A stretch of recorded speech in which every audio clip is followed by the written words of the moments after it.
Welcome everyone to Coffee and an Interview. I'm Jacqueline Pena, and we're here with Ellen Wong today, a naturopathic doctor who's going to show us a little bit about something we could all use in our lives. Ellen, how are you today? I'm doing really well. How are you? I'm great. Thank you. I'm really excited about this conversation. And I'm just going to first jump in and ask you, what is a naturopathic doctor? And then we could jump into the topics we have for today. But what is that and what do you do? So that's a really good question. So a naturopathic doctor, I think about this as somebody who approaches health from a different angle. So depending on where you practice naturopathic medicine in the world, you have the choice to prescribe different things. More often than not, it'll be some dietary stuff, lifestyle counseling, nutritional counseling, and we have more of a tendency to use natural supplements as opposed to pharmaceutical medication. But all that said, is that different depending on where you practice. Some naturopathic doctors do actually prescribe and can prescribe pharmaceutical medication. So ultimately, I think the biggest difference between a naturopathic doctor and maybe like a more conventional medical doctor is that we take a very holistic approach to health. It's never about the one symptom that you're coming in with. Everything is tied together. And so when you come in and you're like, well, I'm tired all the time, that can be so many different things that's happening in your body. And we take a look at that. We take a very holistic approach to it. We look at your physical body. We look at your mental, emotional aspects of your health, because this is obviously my belief, which is why I went into naturopathic medicine, is that everything is tied together, right? You didn't come in just with this one, that you are not just this one symptom you experience. That symptom affects many different parts of your body and many different parts of your life. And so when you see a naturopathic doctor, we tend to spend a lot more time in each appointment to get to really understand you and how you're feeling and how that's affecting you in your life. And then obviously giving you options and suggestions that will address all of those different facets of health. You mentioned a couple of things. First is this holistic approach. And a lot of us who use a traditional medical system, which, you know, we work great with, but that might not be the holistic approach. That's just targeting, you might go in for a headache and just looking at that symptom. But this holistic approach of looking at everything that makes you, emotional, mental, physical, to be able to understand what's going on. I feel tired a lot, so I think you and I might need to talk soon, by the way. I don't know if it's stress or something else, but your conversation. But that's a great way of describing what you do and the approach you take. And so what led you to this path? It's not the most common medical pathway for a lot of folks who are into health and wellness. So what led you into this path and pathway in terms of naturopathic medicine? So I've always known that I wanted to work with people, and I've always been very interested in healthcare of some sort. So when it came down to making a decision about which path I wanted to pursue, it was the fact that naturopathic medicine to me is both the physical, biological, and psychological approaches to something. And I think I like that. I like that part. I like, even in the example you just gave with the headache, everybody knows you can take a painkiller for a headache. But for me, I'm curious to know, well, what triggers your headache? And what is it? Stress? Is it lack of hydration? Is it the way you're eating? Is it, I don't know, other stressors in your life? It could even be physical, like maybe something's going on with your pillow and it's, causing your neck muscles to contract a certain way. There's so many aspects to it. And I actually use that headache example because your headache isn't caused by a deficiency in pain meds. It's not a lack of pain medication. That's what causes the headache. So the pain medication masks the pain, but ultimately what's causing the pain. Mm-hmm. And I like that approach. I like approaching healthcare that way because I think it's more than just, and I don't say that in a bad way. It's just there's different approaches, right? Like sometimes when you have a headache, you do need to take your pain medication because you just need to move on with your day and you're busy and there's stuff to do. That's great. That's very helpful. But for me, I want to know, well, why do you keep getting these headaches? Mm-hmm. And can we work on that? Is that something that we can do so that in the long term, even if you do need to take pain medication, you can take less of it? Mm-hmm. That's actually a great way of explaining it too. This idea that instead of only treating the immediate issue, what is causing this? What is leading to it? What's going on around you? And it seems to tie very much to your philosophy of how you do medicine, but also to the current work you do. You want to talk a little bit more about this idea of the work that you do around looking at the holistic approach. What is it that you do in that area besides trying to understand all the symptoms, but how do you go about that? What do you do with your patients? So my main focus as a naturopathic doctor is working with women with anxiety, and specifically high functioning anxiety. And so from a broad perspective, we all know there's anti-anxiety medication you can take. And I think there's a time and place for that. I personally have also been on this medication. And what I've found, and what research tells us, and what my patients tell me, is that when you take anti-anxiety medication, it does help you feel calmer because it reduces the physical symptoms, the heart racing, and the feeling really jittery and not being able to feel like you're sitting still and like you're on edge all the time, and maybe even like sweating or dizziness or like any of those things that are related to feeling anxiety. But what I've realized throughout the years is that it doesn't really get to the root of what's going on. You can't take a pill and change the way you think. And ultimately, what you think is what causes you to feel anxious. Now, the particular group, there's lots of different types of anxiety. And the particular, type that I focus on is something called high functioning anxiety. Mm-hmm. Now, if I had to describe high functioning anxiety, typically these are women, so I'm just going to generalize and say women. This is the woman who is like calm and confident. You're a successful high achiever who kind of appears happy and optimistic, but internally she's struggling a lot with overthinking, a lot of like ruminating about the past and the what ifs and the worrying about what other people will think, and the perfectionism and the inability to sit down and relax and inability to stop the mind from going. And there's a lot of mental chatter, and a lot of times it's negative. These are the people that I have a tendency to work with, and they've often tried, taking the anxiety medication if they're even given that. And the reason I say that is because when the medical community looks at anxiety, it's often there's a differentiation, like a point where you kind of decide if this person has anxiety. And that differentiating point is, do you have something? Are you experiencing something called functional impairment, which is just like a fancy medical term that actually doesn't really sound very nice, but it's really just a term that says, can you function in your day? Are you maintaining relationships? Are you working? Are you able to seek care if you need it? The problem is that the majority of people who are experiencing high functioning anxiety, they're high functioning. Mm-hmm. So they feel anxious, but their day is going just fine. They are going about their day. They are excelling at work. They have relationships. They have families. But it doesn't mean that they're not feeling anxious. They don't have this quote unquote functional impairment. However, their quality of life is significantly affected, right? And so when you talk to these people, and I know lots of people experience this, you inherently know taking a pill isn't really going to solve that, right? Like, you can't take a pill and stop overthinking.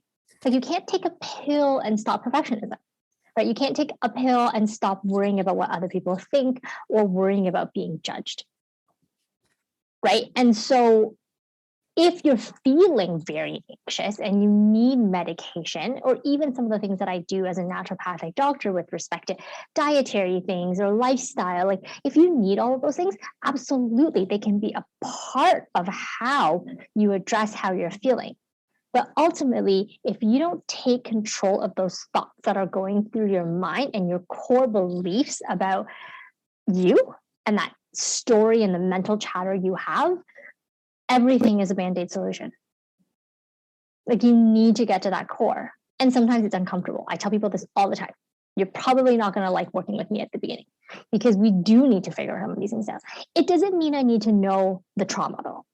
And this is like the key thing. If people are sometimes nervous about talking about these things because they're like, oh, I went through this really traumatic experience, or something happened to me, or like I made this decision that was a really bad decision. I don't need to know what those things are to resolve it. What I need to know and what I want to know is the story you're telling yourself about that event or that situation. I don't need to know that why you made the bad decision. I need to know that happened, and now I'm telling myself that I am dumb, I am stupid, I'm not worth it, no one will love me, I'll never succeed, I'll never be like that person. Like, I want to know the story you're telling yourself, because that's what we need to work on. Very powerful. I mean, I keep quietly going, wow, oh, and my eyes open, because I know myself. I've told myself some negative stories that have held me back in some way. Maybe I don't fall under this particular category we're talking about right now, but I can see how these negative stories play a role. But I also know a lot of high functioning women who have had issues, because eventually, while normally they are high functioning, there are certain periods in their lives when there is an impairment, where they can't perform or do what they normally do, or hide from everyone the way they normally would hide that anxiety. And there is a story of, I'm not good enough, or they're going to think I'm stupid, or I can't do this.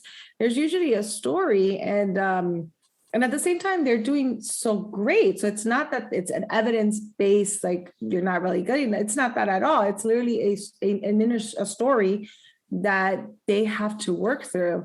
And I don't think we talk enough about the fact that we all have these stories about ourselves. And we don't talk about how these stories affect us when it comes to anxiety or other things in life. That's a really good point. And I think one of the things, and it's actually one of those conflicts for a lot of women, internal conflicts, who are really high achieving and yet still have those stories, is that part of it is, I'll give you an example of perfectionism. A lot of these women excel because they do such a good job, and they know they're perfectionists.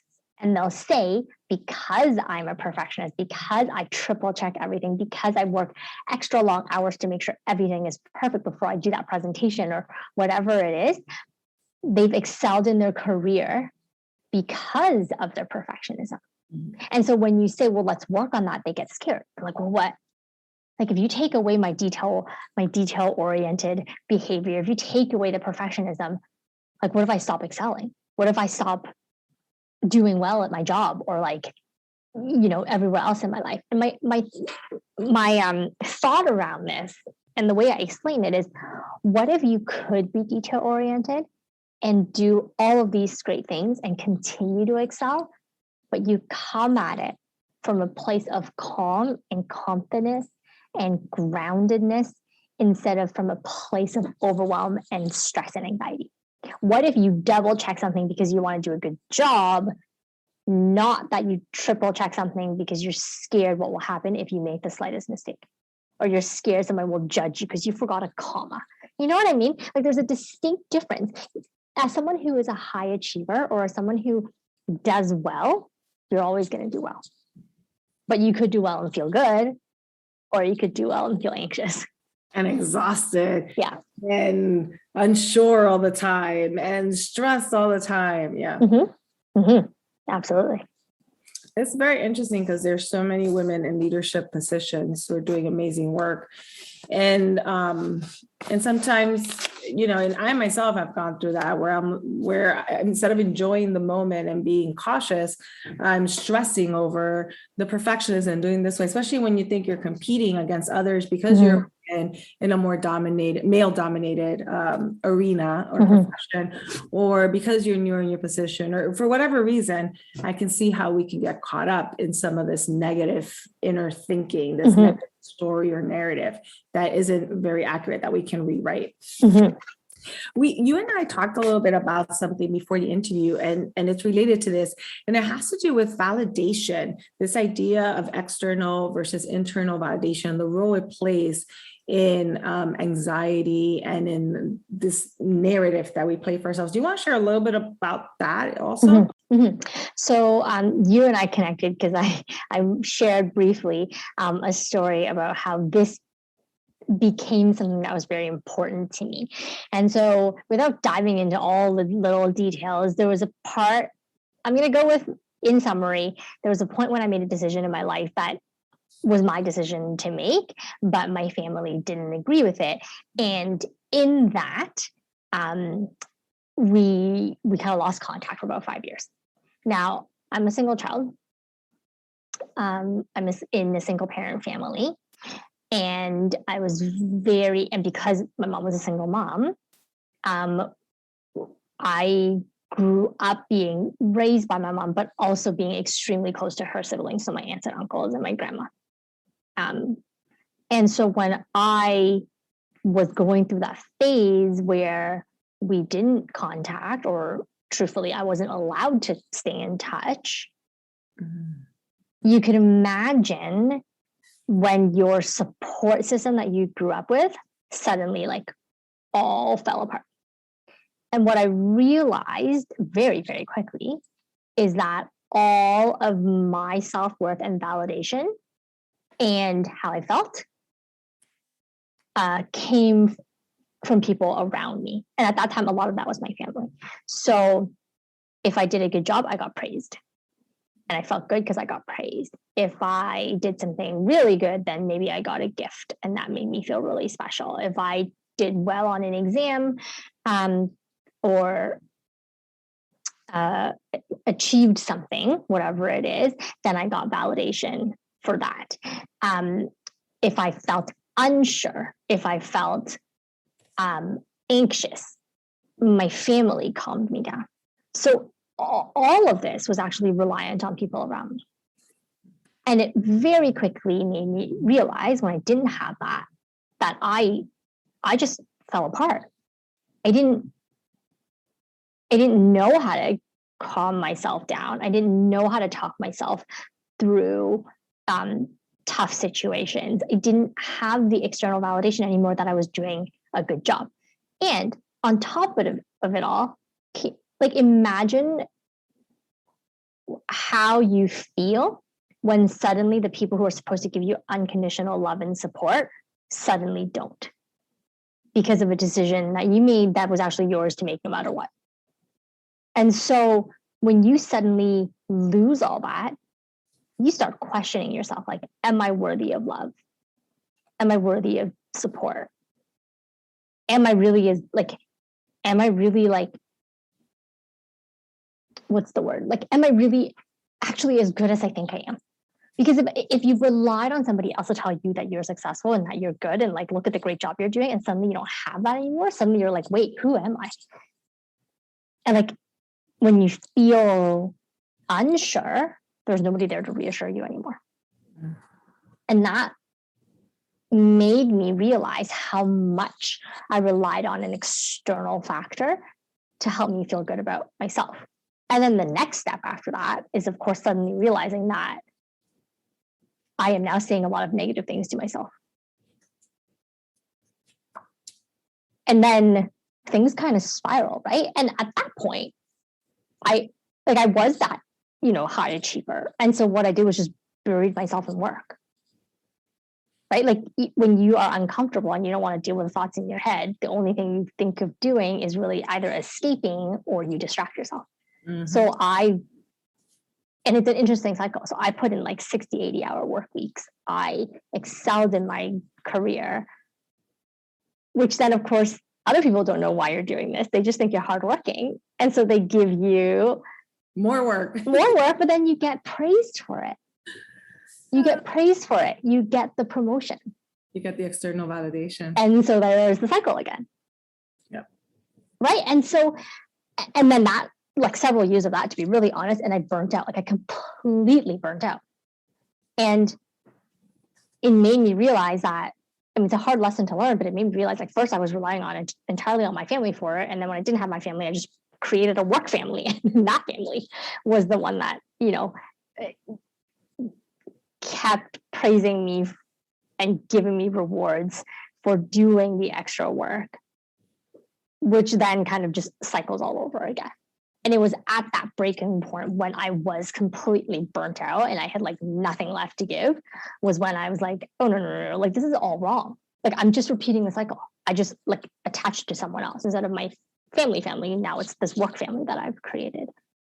Right. And I mean, this is a very dramatic story, and not everybody needs to have this story or experience it to understand. I think we all recognize that we often rely on other people for reassurance, and we often have a lot of negative mental chatter about ourselves. But then when somebody else praises us, it makes us feel a little bit good, but then we question that praise. And then it just kind of is like, all this to say really is just that, like, it made me very, very, very self-aware of the thoughts that were going through my mind and the story that I was telling myself about me and my world and my achievements and all that kind of stuff. As you're talking, I'm feeling stressed because I've gone through that cycle myself many times. And I'm just wondering how many of us go through that when it comes to especially validation. And when we lose external validation, we don't see it. And so we don't have internal validation mechanisms. And so we turn to other things, or we bury ourselves in work. I'm a big workaholic and I love my to-do list. And so I can very easily bury myself there, but then that means I'll excel even more in that area. So now I'm getting the external validation again. So now, you know, and so it's this vicious cycle that it's creating anxiety actually as I think about it, but I can see how many of us can fall into that cycle. And I think it speaks a lot to having to learn to look at your inner story, to look at the narrative, to look at things like internal validation as you work through that and be able to empower yourself in that way. Focus on yourself and what you're bringing to the table. Mm-hmm. Yeah, absolutely. And I think this leads to the work you're doing. So you started Joy Avenue, and you work with people through this business. Do you want to talk to us a little bit about what is Joy Avenue and the work that you do through Joy? I know there'll be a little overlap over what we talked about before, but the work you do in Joy Avenue. So Joy Avenue is a little bit of an extension of my work as a naturopathic doctor. So from a naturopathic doctor perspective, I do a lot of, obviously, work around anxiety and what that is. And what I started to realize was that I can help people feel, calmer, right, with the tools that I have as a naturopathic doctor. Although, and a lot of that helps you go from kind of this negative zone of feeling stressed and overwhelmed and anxious to this neutral zone where you're like, okay, and you're not anxious anymore and you're calm. And for the most part, you feel pretty resilient that you can make it through most of the day. But then what was missing is that ultimately people don't want to just feel neutral. People want to feel happy. People want to feel excited for life. People want to feel vibrant. And for me, one of the things that I really recognized was that for something like that to be probably an ultimate goal for like 99% of the people in this world, we are never given the skills to do this. We are never taught what it means to be happy. We're never taught how to create happiness in our life. You actually said something, I don't remember exactly when in our conversation you said it, but you're like, you can't You can just find happiness, right? Like it's not a map that you can follow. And you're absolutely right. It's not like that. It's not a destination. It's not like if I become successful, I'll be happy. If I make enough money, I'll be happy. If I get married and have kids, I'll be happy. Because if that is how you define happiness, I mean, it's unfortunate, but you actually might not ever find it because your happiness is on the other side of some marker of success. The problem with this is that we're going to reach that marker and then we'll find another marker. I made X amount of money this year. I'll be happier next year if I make even more. Right? Like I got married. I'll be happier if I have kids. If I have one kid, I'll be happier if I have a bigger family. I'll be happier if we can travel this way instead of that way. And it becomes this thing that's just out of our reach all the time. And I think it's, and so I think for something that we all say that we ultimately want, I think it's very interesting that we don't look at how does one actually feel joy and happiness in their life, and how do we create that? Because I really do think it's something we have to create. It's interesting because I think a lot of us look at happiness as tangible external goals, and it's always a moving target. So for examples where, if I make 100,000 next year, I'll be happy. And then I make 100,000. Well, if I make 110,000 next year, I'll be happy. But if I make 100,000 again, I won't be. And if I do this, if I get this, if I do this, if I have 2 kids, if I get married, I think we keep looking at happiness as these external goals, tangible items that we can see, touch, or achieve.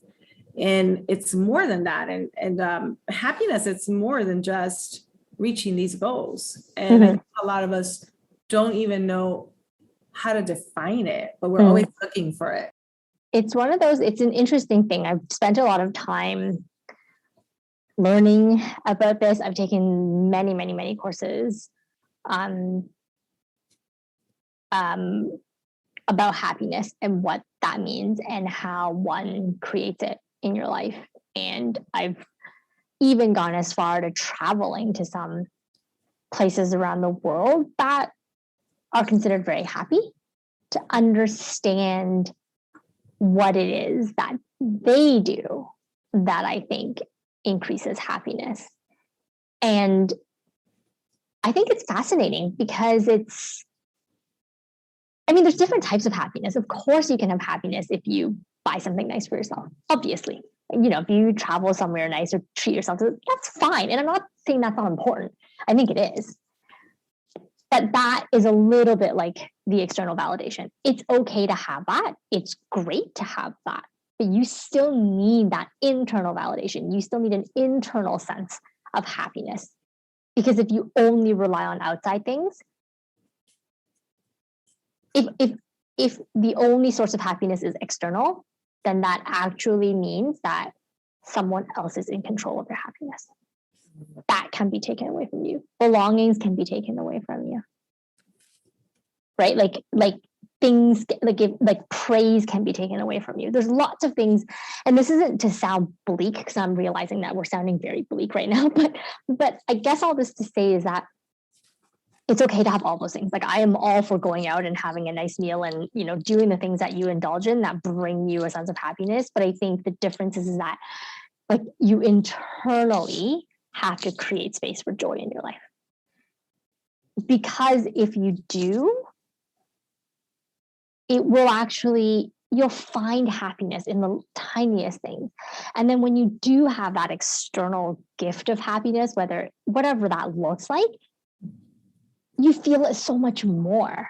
It's not like I'm internally unhappy. So if I go buy myself something nice, I have it for a couple of days and I feel really, really happy with this new thing. And then it fades away. So I got to go do something else. Right? Like if you have an internal sense of joy, the external stuff lasts so much longer. It's way more meaningful. And I think there really is like a ripple effect as well. Like if you internally feel good, everyone else around you that comes into contact feels good. You find so much more purpose in the things that you do. You enjoy life a lot better. And honestly, I think you become more resilient because even when things aren't going great in your life, you internally feel good, which means you're more able to see solutions and to work out the hiccups and the stressors and the problems. So I think it's almost like a little recharge battery. You know what I mean? When life has things that like drain your battery, if you have an internal source to draw from,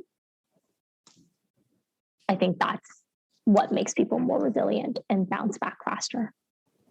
I think you just shared a big secret of life, which is this internal sense of joy. And you ended on that note about how that can help us bounce back from life is going to be complicated no matter what. There are always going to be challenges, there are always going to be surprises, health, life, general.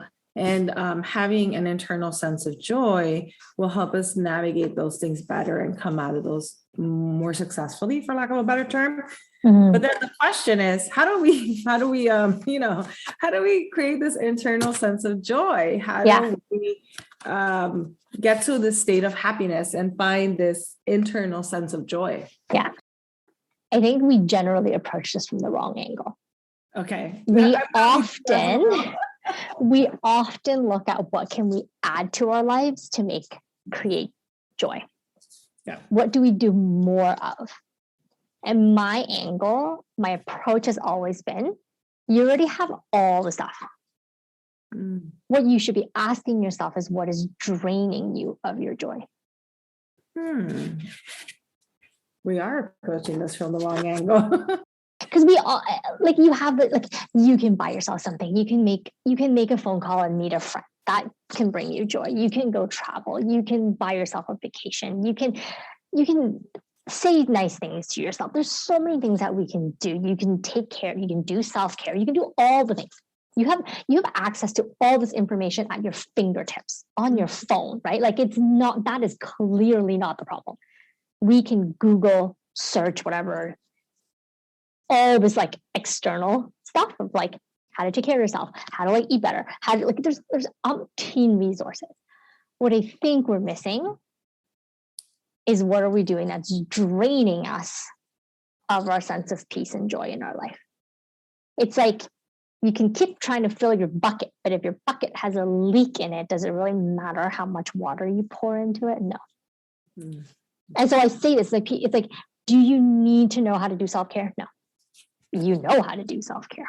You can Google this, you can read an internet post, you can read an Instagram post. Like, there's no shortage of what kind of self-care you can do. My question to my clients has always been, what is going on in your life, or what is going on in your mind that is stopping you from doing the self-care?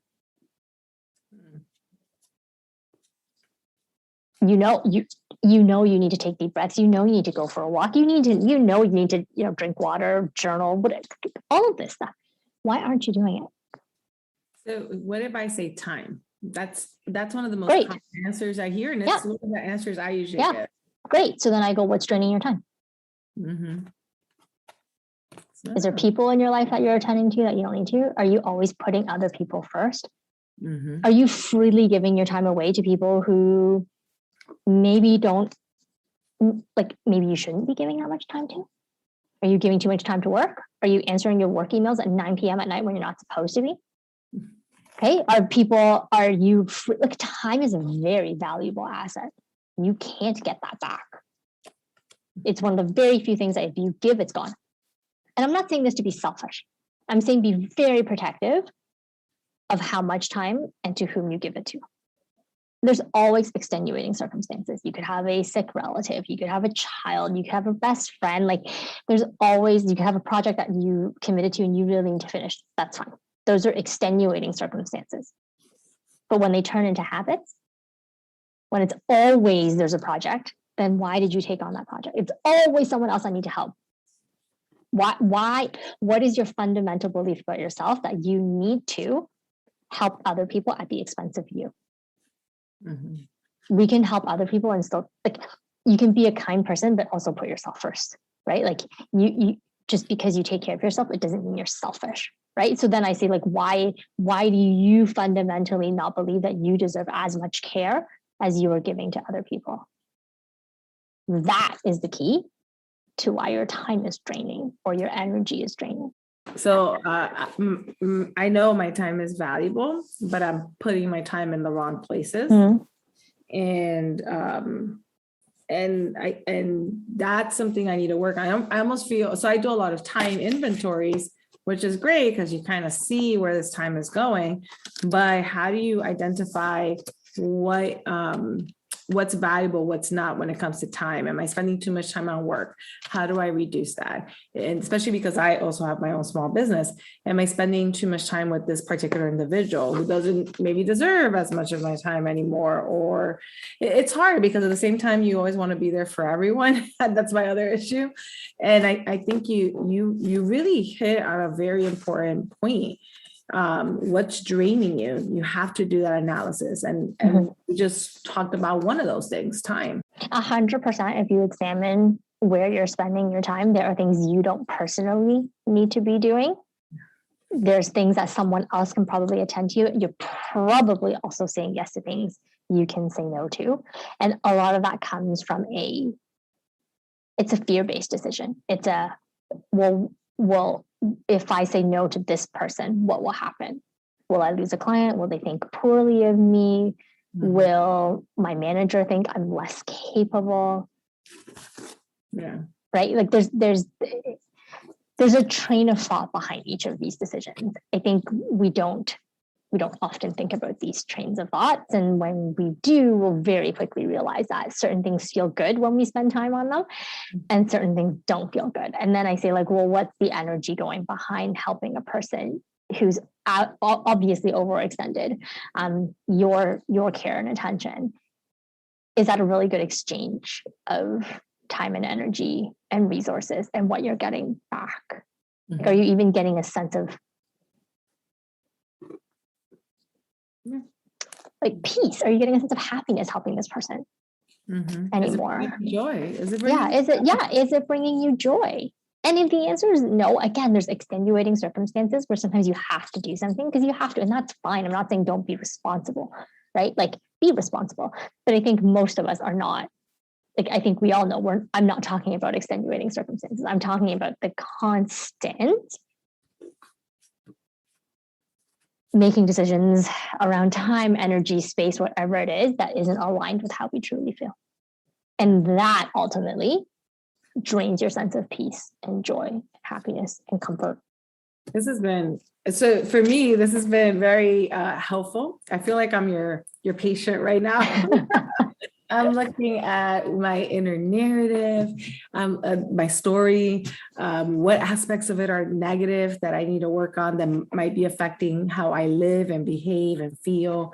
I'm looking at happiness. How am I defining that? Am I truly happy? What's my internal sense of joy?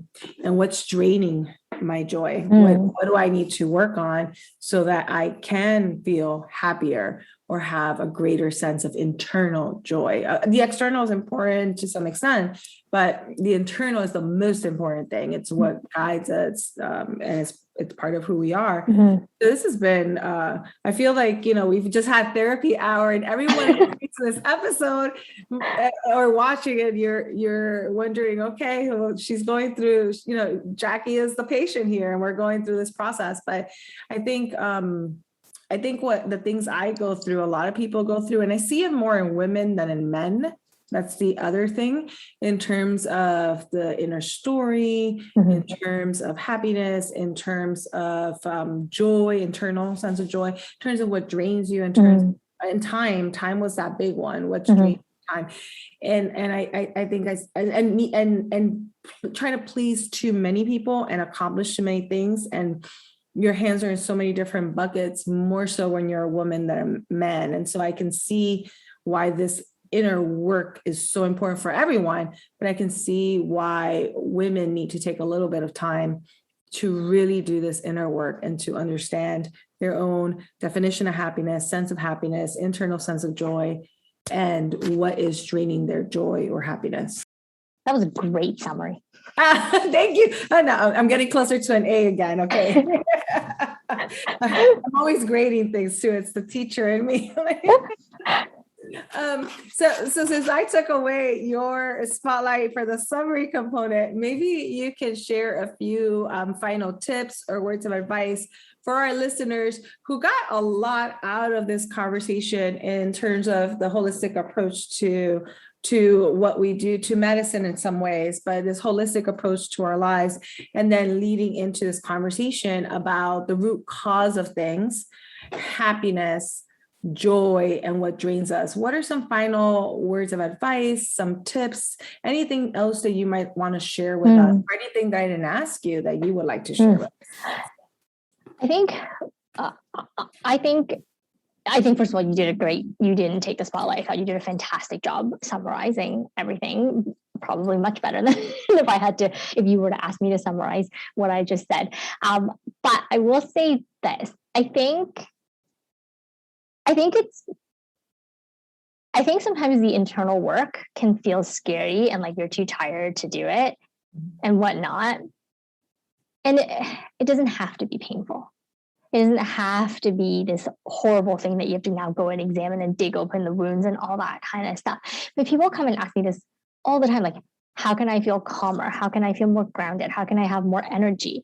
And I'm always like, you don't need to add another thing to your schedule. I think we're all busy enough. Yes, self-care is important, but I always ask that question, which is what we just spent some time talking about. It's like, what are you doing right now that is draining this? And once you figure out, like you said, time, I like give my time away. Great. Let's talk about why. Why do you give your time away? And that's really that is the key. Identifying the thought that goes in your mind that happens right before you take the action to do the thing. Right? Like ask yourself, instead of sitting at home, this happens a lot with the people I work with, and you finish work, you take care of your kids, you sit down, it's 9 p.m. at night, and you're sitting down, you're supposed to be resting and taking the rest of the day, the day off and unwinding, and suddenly you're like, maybe I'll go clean the kitchen. Maybe I'll go tidy up the house. And I'm always like, right before you decided that was what you were going to do, what went through your mind? I think you should ask yourself that question. And when you do ask yourself that question, you will probably start to realize you have some interesting thoughts about why your house needs to be clean all the time. I'm not saying we should all live in mess. All I'm saying is at 9 p.m. at night, why do you need to get up and clean your house right then and there? Like, what's driving that behavior? There is a thought that happens before that. And if you can identify the thought that happens before that, you're going to actually be able to sit down and do your self-care. Our thoughts always dictate all of our actions and decisions. And so instead of going on autopilot and jumping up and cleaning something, because that's kind of what you decided you were going to do right then and there, just take a moment and be like, why is this important that I do it right now? Okay, it's not why is it important, because we all get it. We like living in a tidier home where you gotta clean up the mess or whatever, that's fine. But why does it need to be done right now? What is it that you need? Why now? And I think that's going to give you a lot of interesting answers and insights into what drives the behavior. And I think the great thing about that is once you ask yourself that question, you could still decide to get up and clean house. I'm not stopping you. That's fine. Get up and go clean. But now you know why you're doing it. And at least if you know why you're doing it, you can make a conscious decision about taking control of your life. I made the decision, even though I know that I am cleaning my house because I was told that I should keep my house clean because heaven forbid someone sees this mess in my house. That could all be your thoughts. And then at that point, if you're like, okay, I'm still going to clean my house because I need to, cool. That's great. Maybe because tomorrow you don't have time. That's fine. Go do it. But it's a conscious decision. And that's part of taking control. That's part of taking control of your mood and your energy and being like, today I'm consciously deciding that even though I'm tired, I have to go clean my house because tomorrow someone's coming over and I won't have time. When you have a conscious decision, it feels better to do it. But if you suddenly realize that at 9 p.m. at night, you're only cleaning the house because you were told from a young age that it's your job to make sure that as a woman, you got to take care of your house and heaven forbid someone come and see this mess. All I want to know is who's coming to your house at 9 p.m. at night, unannounced. and then has the audacity to judge you for having a messy house, right? Like at that point, I'm like, not a good decision. Not do your self-care, rest, relax. I like that thought process. I love this idea of taking control. It's your life, and for your sense of joy, for your happiness, your story. It's about doing that deep work so you can take control, be in control, know why you're doing things, how, and what you need to do. I like that idea as well. I was going to say you just brought this to my mind. One of the key components in determining someone's happiness is whether they feel like they have control over their time. That is actually a key determining factor in how much happiness someone experiences. Because when you control your time, you feel like you have control over your time, it means you get to make decisions about what you're doing with that time. So if you decide that you want to clean your house because it's going to make you feel good because you want it, go do it. If you are cleaning your house because you are worried about how someone else is going to think of you, how is that going to bring you joy? This is great. I have a lot of work to do on myself this weekend. Thank you for letting me be your patient during this particular coffee and an interview episode. But Ellen, you opened my eyes up to a lot of things that I've thought about, but I hadn't connected the pieces. And I think it's important for us to take a little time to do that internal work. If we don't do the internal work, if we don't do the analysis, if we don't look at these things, we're never going to take control and be able to feel happier and have a better internal sense of joy. So thank you for sharing all these tools, tips, advice, and for walking me through that analysis journey, because you might not have realized it, but I was doing my own little analysis in my head. And I definitely will be doing this deep dive this weekend as I think about how do I create a better sense of happiness and joy in my life. Thank you for inviting me. It was really lovely meeting you and speaking with you. And I hope that you find value and that your audience finds value from our discussion today. Lots of value. So I have a lot of great tips for our listeners that I'll post out in the social media announcements for this episode. And in terms of resources, if you look at the description section for this episode, you'll see resources with links. Depending on the platform, you could click right on the link, or you could copy and paste the link into your preferred browser and enjoy those resources, that information. And to Ellen, thank you so much for being on Coffee and an Interview and going on this journey with me in this conversation about happiness, joy, and taking control. I think this is valuable for anyone who's listening. So thank you so much for being here today. Thank you for having me.